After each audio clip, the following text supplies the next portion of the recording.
Oh, hello everybody, and welcome back to 97% Fire. My name's Colin, and this is episode 10 of how to build a recording studio. Now, the good news is the studio's finished, so we're going to do a studio tour. Just sorting out a bit of DIY first, make it look nice for you. Oh, at least that's the skirting boards fixed.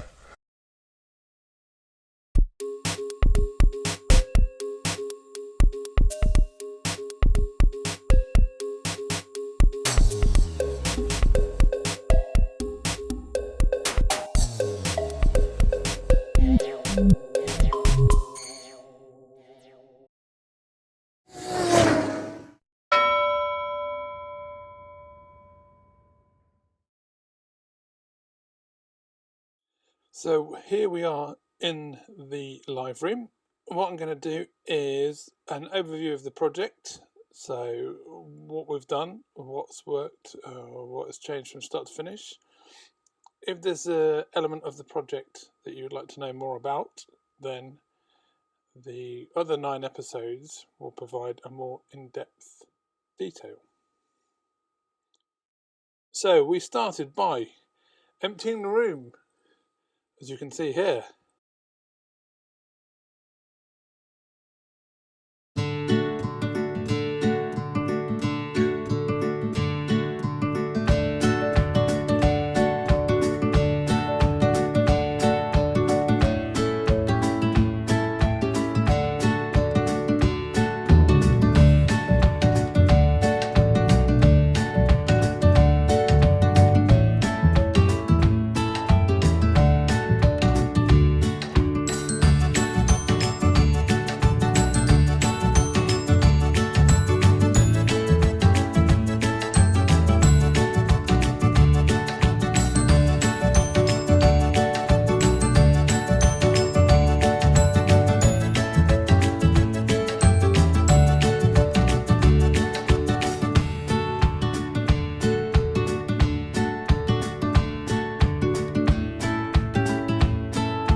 So there you have it, one mostly empty room.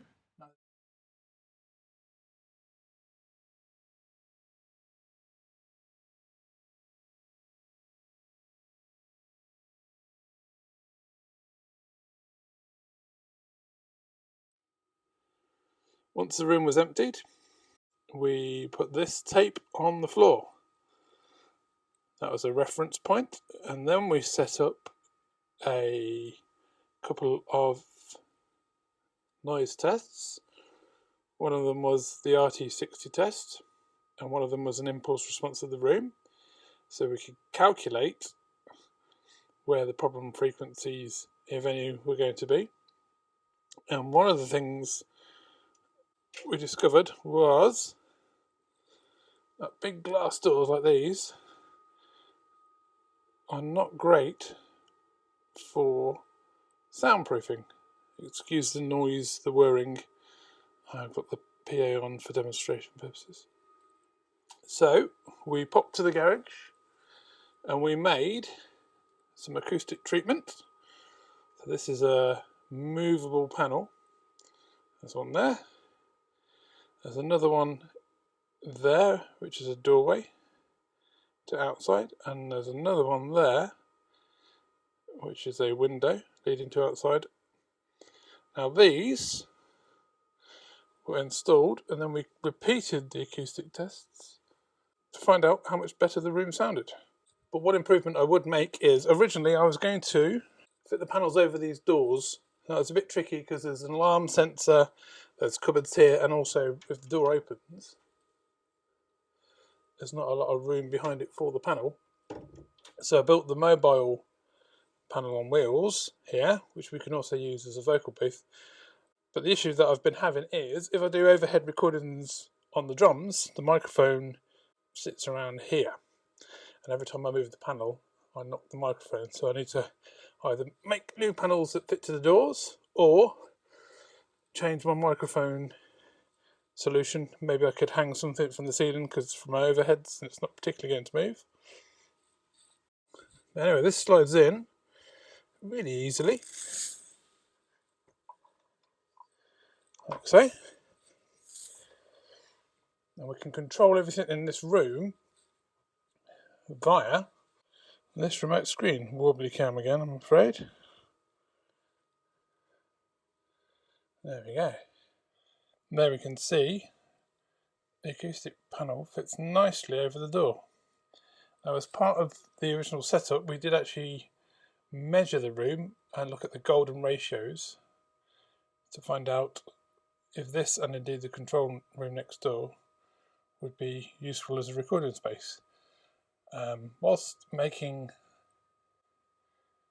the wall and window panels, we also made, with the leftover insulation, a couple of clouds. One of them is above the drum kit. We have also put some material, it's not my washing, over the radiator just to help with reflections. And then we've been doing several tests with the curtains open and curtains closed, namely for the hi-hat really, being very loud.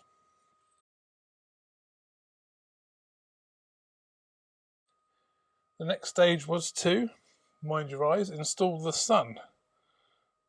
There you go. That's just a temporary LED lead. So if I turn that off, you can see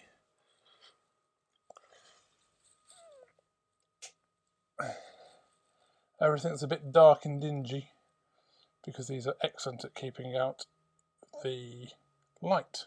Now, for studio ambience, because this is indeed a dining room, I have borrowed this. Now, I found this, where is it? There it is.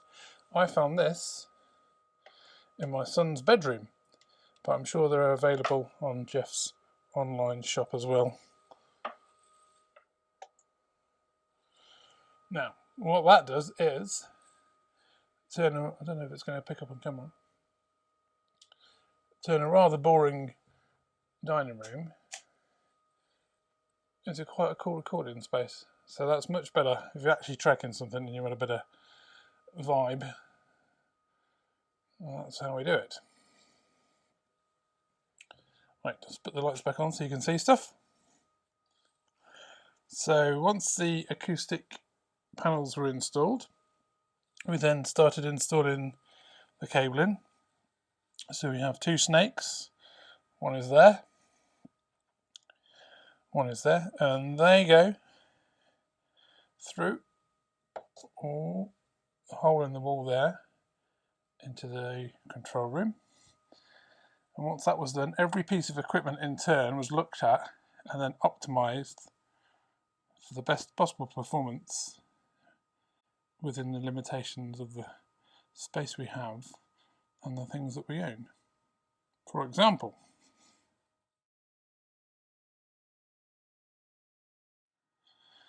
we have the drums set up here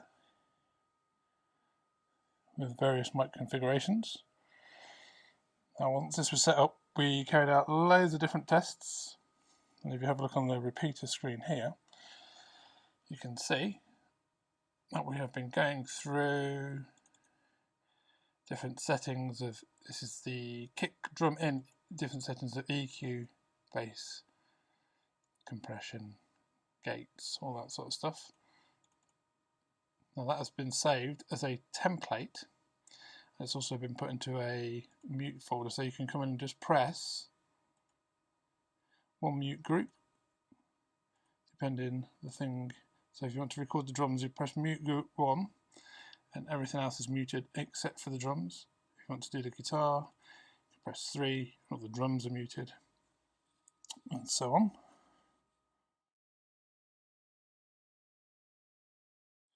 We then turned our attention to the bass. So we tried different positionings of microphones, moving them in and out, doing test recordings, mixing the DIs. Little top tip here, quite happy with the bass sound that I've got so far. So what I've done is I've put some duct tape on the top of the bass amp and I've just drawn on the settings for the recording. So if I do fiddle with it lots and lots and lots and make it sound much worse, I can easily revert back to how it was. And I'm in the process of doing the same thing with the guitar amp, but I'm not quite there with the tone for that yet. Still a little bit scratchy for me. The next thing to look at is monitoring. So we have a quick look at Pro Tools. I'll put you back in the stand. In terms of recording, the process is to try and capture multiple versions of the same recording in one take. So here we have a low bass mic, a mid speaker bass mic, and in the back of the amp there is a DI. And the reason for that is because different songs have different tones and different focuses, we can record and capture and then change the sound later if we want to using the original raw recordings. We don't have to necessarily rely on plugins and so forth. So once all these cables were installed, they were then, you can see there, labelled to within an inch of their life. So we know where every single cable goes and where every single cable comes from. And each one of these was also tested to prove the connection backwards and forwards. Oh, that is wobbly cam. So this is the Pro Tools template. And as you can see, it has these audio folders. So the guitar has its own folder. Within that folder, there are the 3 different guitar microphones, or 2 microphones and a DI. So you can see the 0 degrees microphone, the 55 degrees microphone, and the DI, from which we can make a variety of tones. So if I take the guitar group off, you can hear the DI.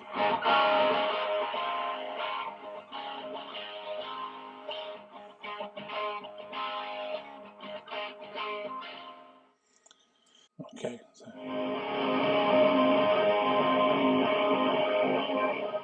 it's quite trebly. A little bit more off axis.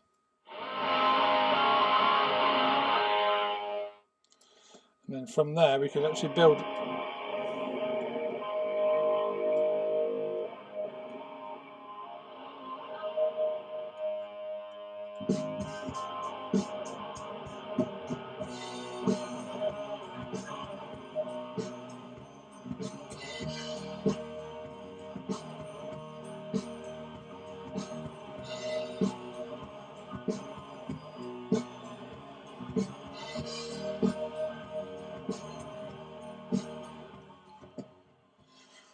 So this is the Pro Tools template.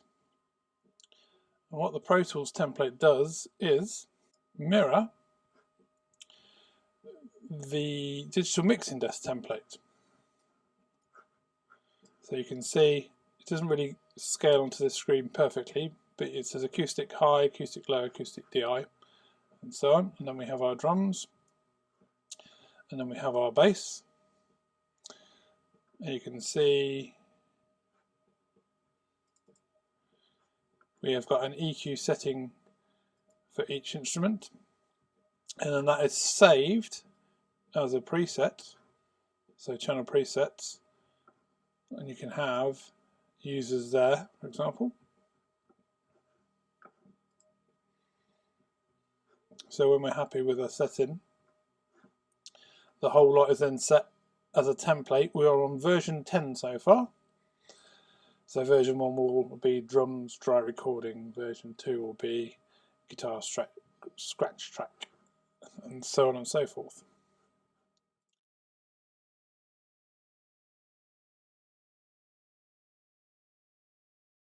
Now, one of the things we needed to do was to figure out a way in which we can monitor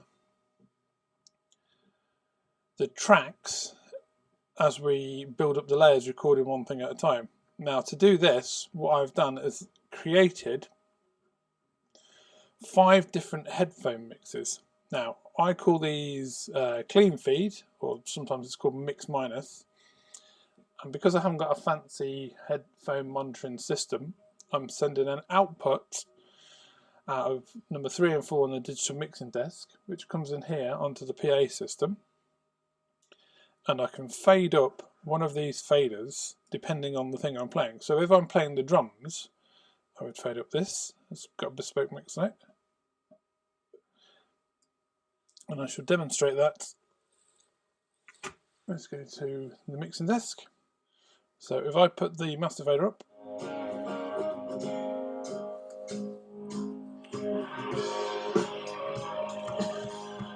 so that there is the master outputs 1 and 2 of the Pro Tools, and this here is output 3 and 4. So if I fade this up, we should just hear a mix minus, which will be all of the tracks minus whichever one we're recording. So if it's the drums we're going to record, that won't be on the track. So we have our stereo output here.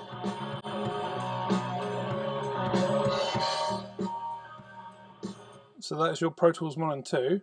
This that says cans is a stereo track, although the Mackie controller is actually broken next door, so it's sending it in one-legged. So if we fade this up, on the Pro Tools, if we lift one of the faders, you get the mix minus. So for example, if I wanted to record the bass mix has the acoustic guitar, the click track, and will eventually have the drums when we get through the introduction.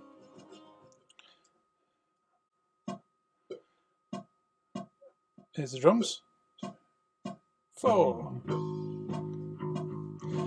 So that is the guitar track. So if I'm recording guitar, I might want to just hear the bass and the drums.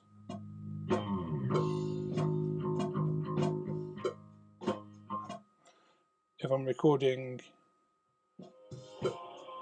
the bass, and if I'm recording the drums, I want everything else.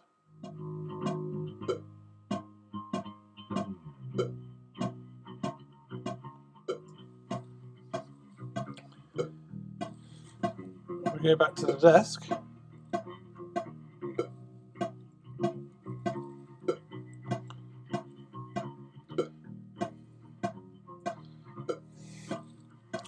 We can mix between the two. So that's my...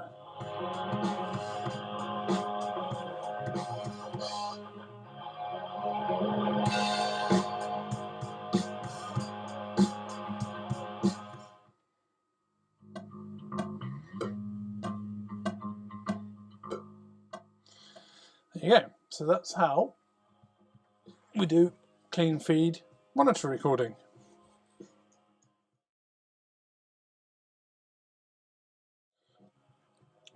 So thanks to the wireless keyboard and mouse,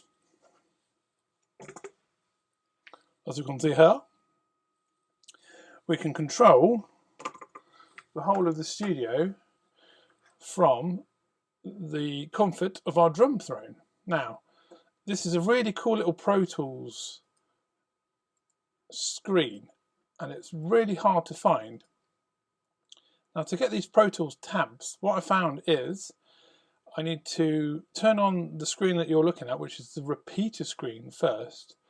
Then if I open up the mix window, add it into full screen, then I open up the edit window, it will create these tabs. If this repeater screen is not on, then it will not do this. I don't know why. I found it by mistake. It is really cool.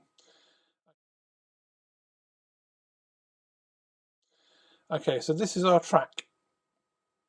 As you can see here, we've got our locators, so we can quite easily jump to a section if we want to punch in and out for recording.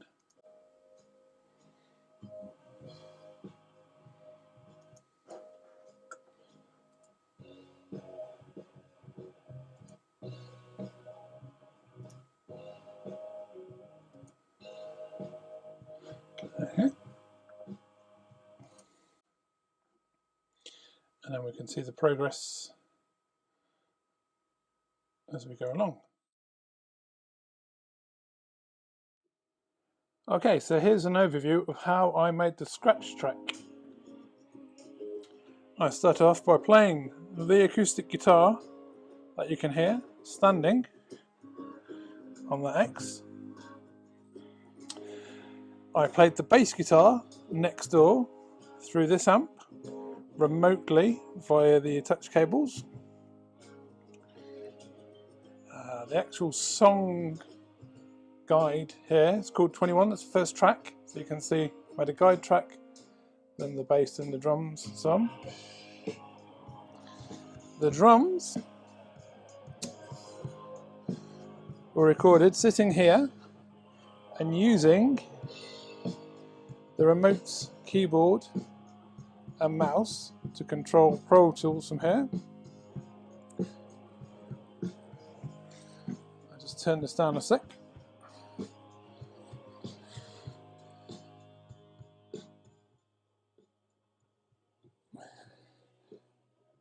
Everything works really, really well. In terms of improvements,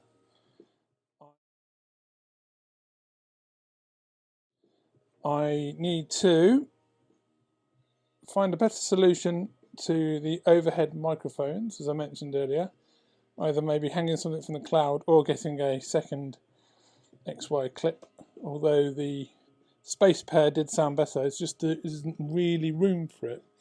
I would like to also upgrade to a proper headphone distribution amp. This Pro Tools solution does work really well, but it's just a bit fiddly. It's fine if you're on your own, but if you have your mates around to record, not so great. Other things that we've changed are the drum overhead mic was just full of cymbals, so we've actually dropped it to the floor. This is also the vocal mic. Well, it's the best mic I've got, really. It's one of the only good mics I've got, so it does many things, but all we have to do is lift the stand up and then we can record vocals, so that's quite cool.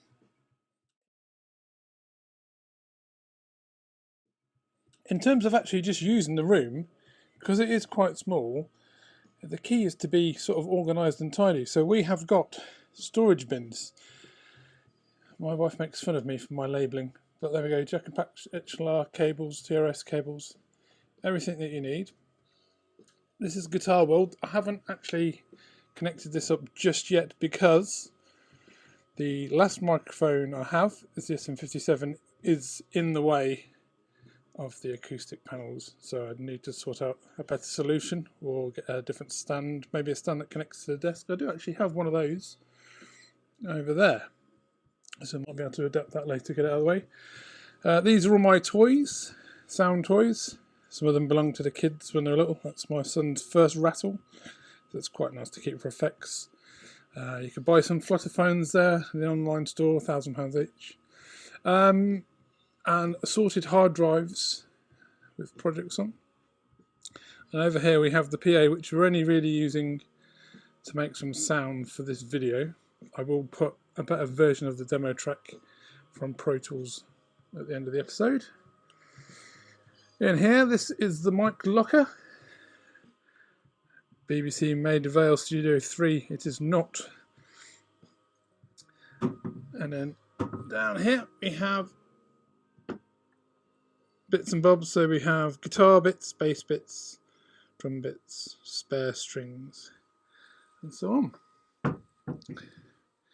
And that is our temporary home recording studio live room.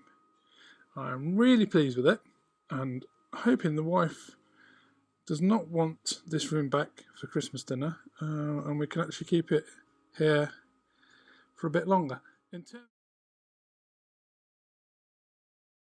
In terms of being temporary, the only thing that we've really done are the 4 screws holding the cloud and the, as I mentioned before, a hole, see that? Through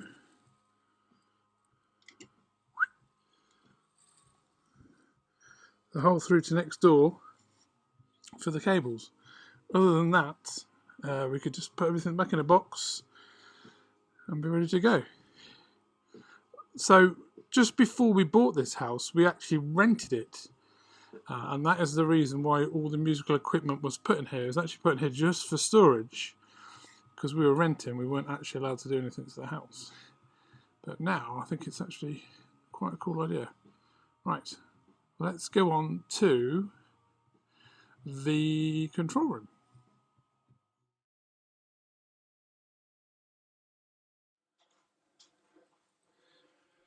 So this is the small yet perfectly formed control room. As with the previous video, this will be an overview, so if there's any element of the project you would like to know more about, you can have a look at the other 9 videos in the playlist. Now we started again by emptying the room, then we carried out some room measurements and test recordings.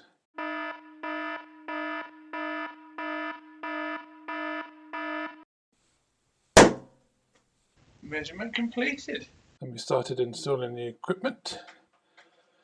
So we started with the near field monitors, which have been positioned in the corners of the rooms facing down the long axis with an equilateral triangle to the listening position.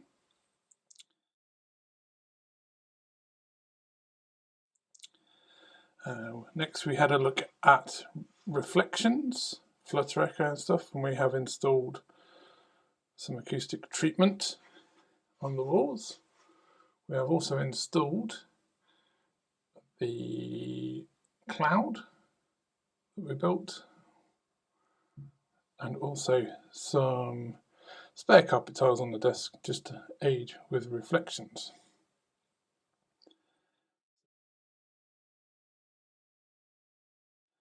So in here we are running a Mac Studio, a Mackie control which has all the talkback for next door studio, and a Soundcraft UI24R digital mixer which has 20 XLR inputs and 8 outs, and the world's most stupidly hidden power button, which is right behind the wall there.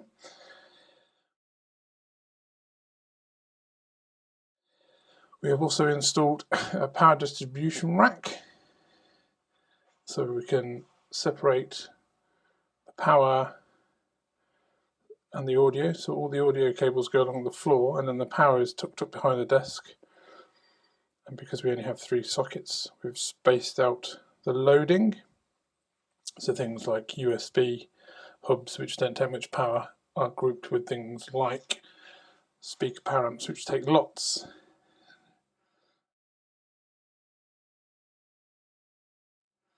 This is a dedicated controller for the digital mixing desk, which we can control via this mouse. This is actually plugged directly in via HDMI cable, so that's our dedicated power. We also now have this desk connected to the Wi-Fi, so we can go onto the computer and we can open it up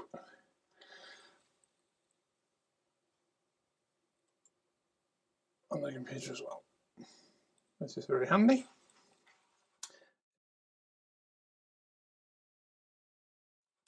In terms of routing, all the floor boxes come through the hole in the wall behind the telly that we saw earlier. Then they come up behind the TFT screen and they go into the patch bay in various ways. Now, to get instruments from here to the control room, we simply plug in a guitar lead into the guitar or the bass, and that goes into the tuner. So we only have one need for one input, and then the tuner comes out here and can be passed into the amp, or we can move it along. We want to play the bass, and then that goes straight to the bass cabinet next door. Everything has been labelled, and this is pretty much set and forget. We also have the opportunity to, in the mixer, we have a patching panel, so we can digitally move whatever we need to. Okay, I shall pop you back into the camera holder, and then we should talk through the various screens and configurations.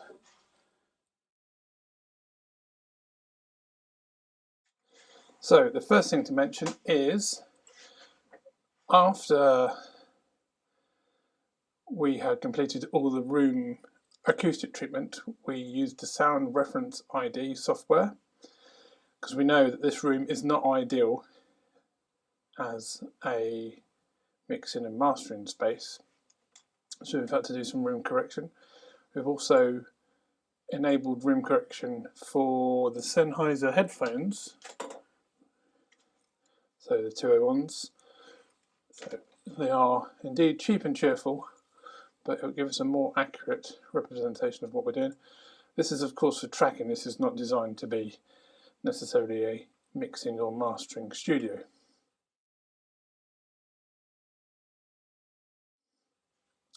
In terms of setup, we have made a full Pro Tools template.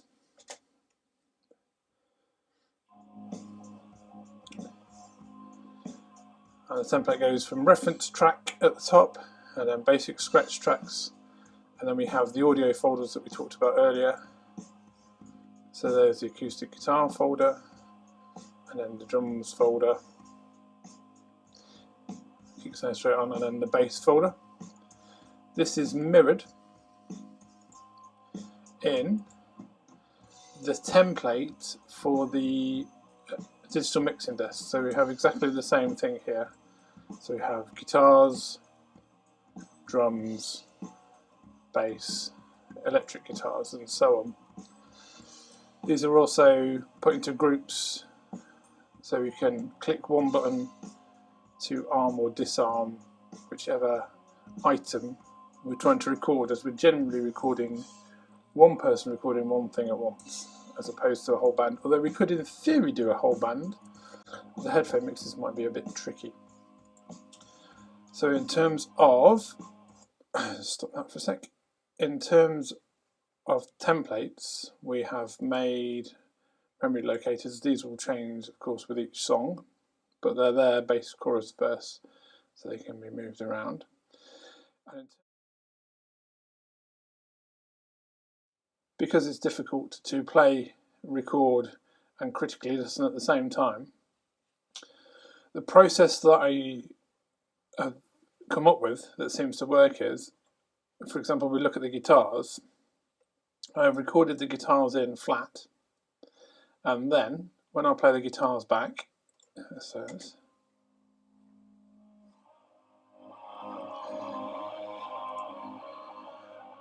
I have played with various EQs and found an EQ setting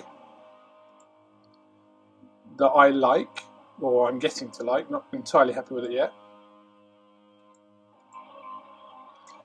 And then what I do is I transpose that, it's working a bit backwards really, to the EQ setting on the desk. So this is at the point of capture. So we're now recording, the two EQs aren't exactly the same, so there's bits of tweaking where we're scooping and cutting low and high pass, that sort of thing. But basically that's how I've got to the sound as it is so far. I want it to come in EQ'd as much as possible, especially as the guitar and the guitar amp and the guitar player are mainly going to stay the same. So we can have a quick listen to, if I just mute the guitar, I'm actually quite pleased with the drums and the bass sound so far for a starting point.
So that is mostly flat. There's a tiny bit of compression on the groups or the stems or the audio folders, whatever you choose to call them.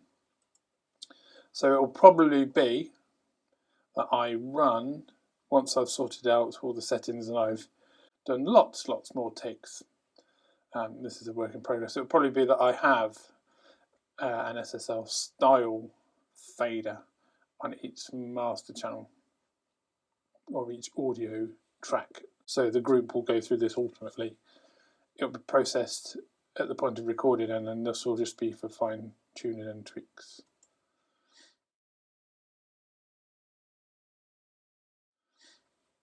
There you can see talked about this already, the different headphone mixes. Now they were derived from, so we can see what is being sent where.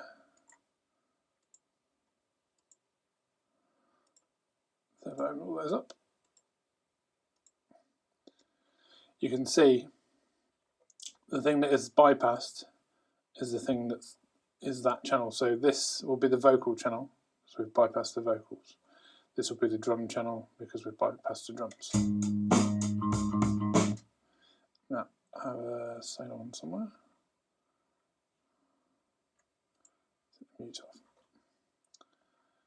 I think these are actually pre-fade as well.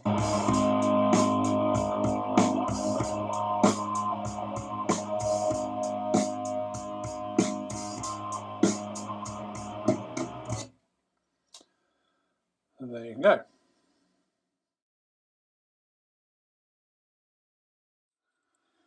And just finally, I'll take you out the camera holder again. We can see the state-of-the-art CCTV. So if my friend Matthew ever does come to play the drums, I shall be able to see him there, and I shall be able to give him wise words of encouragement through the TalkBack system there. And also he can have his own bespoke headphone mix. So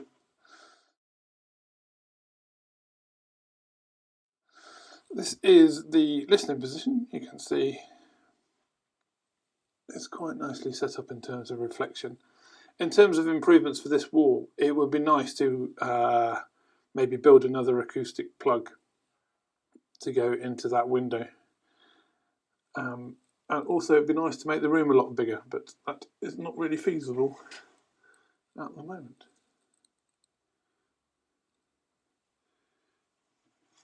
And also, for both rooms, I have this, watch your eyes. So I have a fan and an LED light system, which is really cool because you can change the help of remote control. You can make it more yellow or more white, or change the colour entirely. But when the fan is on, it is actually quite noisy, as you would imagine.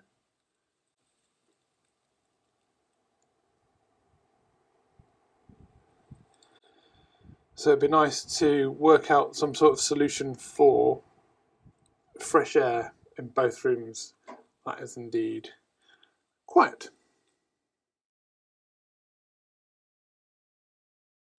Well, that's it from me for this week. I hope you found that interesting. If you want to dive a bit more deeply into any of the elements that we've covered in today's episode, do have a look in the playlist, because there are links to every other episode and also the links to the elements of every other episode.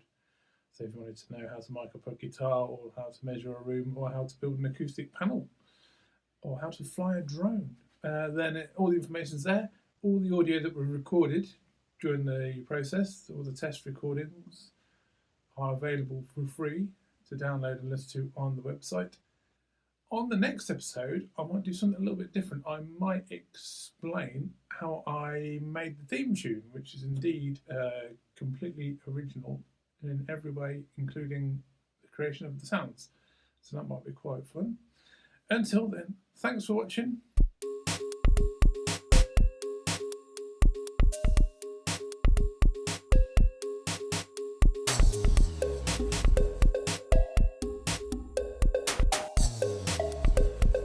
Thank you.